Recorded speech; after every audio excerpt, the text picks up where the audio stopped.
live without women.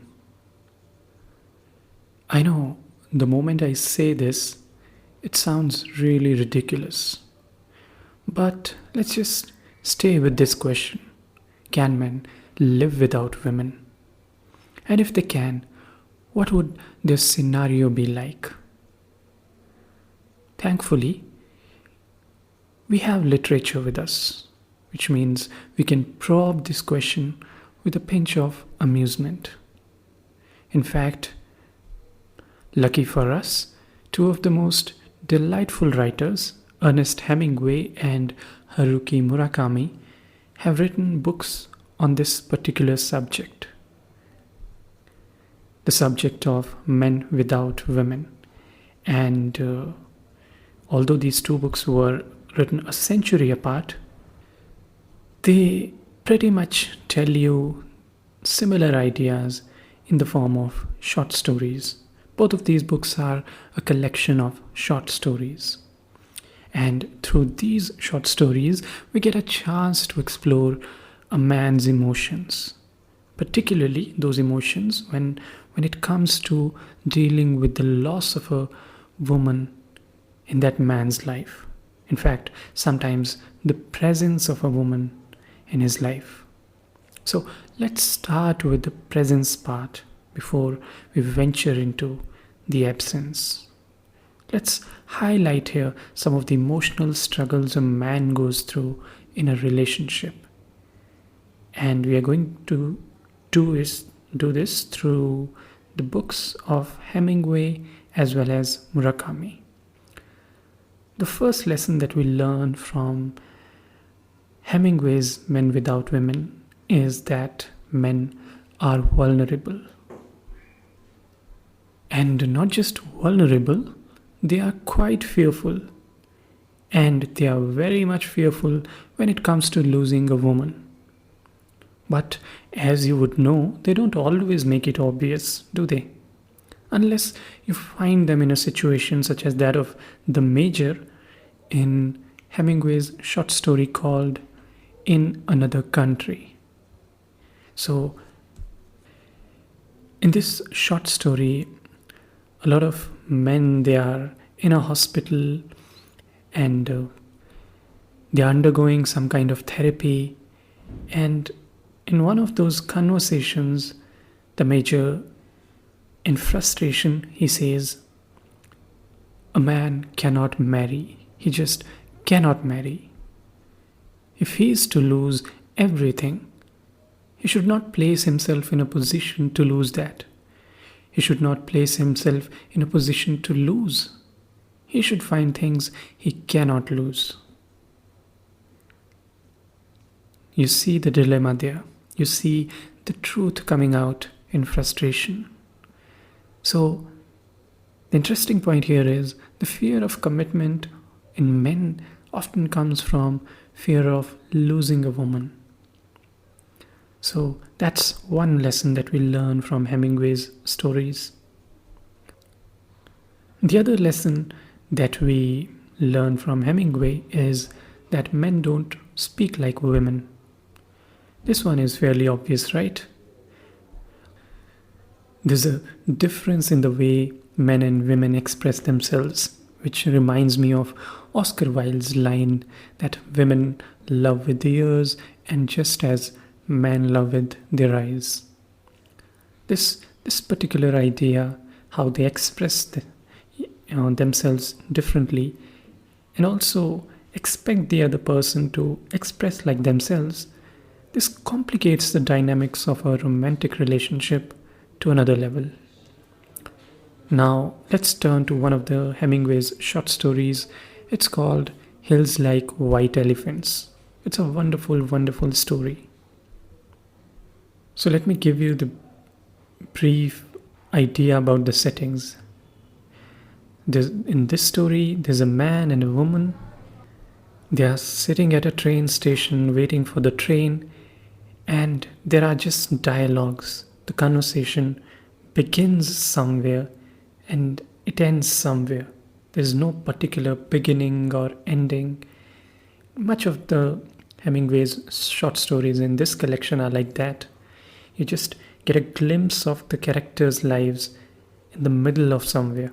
So man and woman, they're having this very difficult conversation. The man he's urging the woman to have some kind of operation. What exact operation? We are not told about that. So he keeps insisting that if she doesn't really want to do it, she should not do it. And then the woman gets annoyed, and then comes that sentence from that woman, which you might have heard a number of times.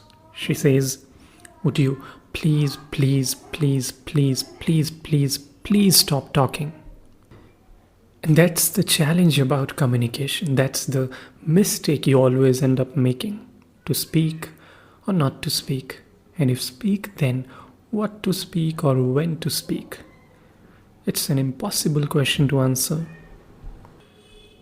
But that's the difficult part, especially in relationship settings.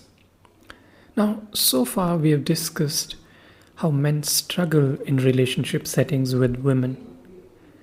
Now, let's move on to the next part. What happens when men are going to survive without women? What is their tragedy like?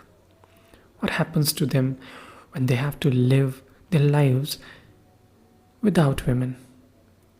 Murakami, in his book Men Without Women, explains about this tragedy in detail, and this particular passage I'm going to narrate it from a short story called Men Without Women. He says, "Once you've become men without women, loneliness seeps deep down inside your body.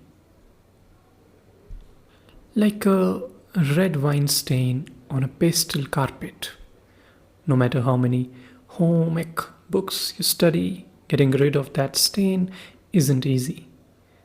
The stain might fade a bit over time, but it will still remain as a stain until the day you draw your final breath.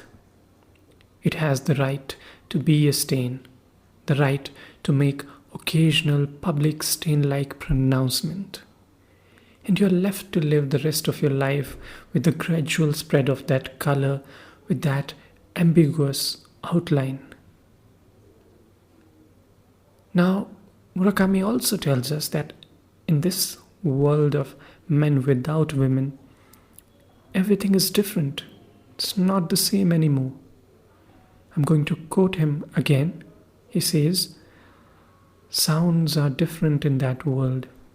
So is the way you experience thirst, and the way your beard grows, and the way baristas at Starbucks treat you.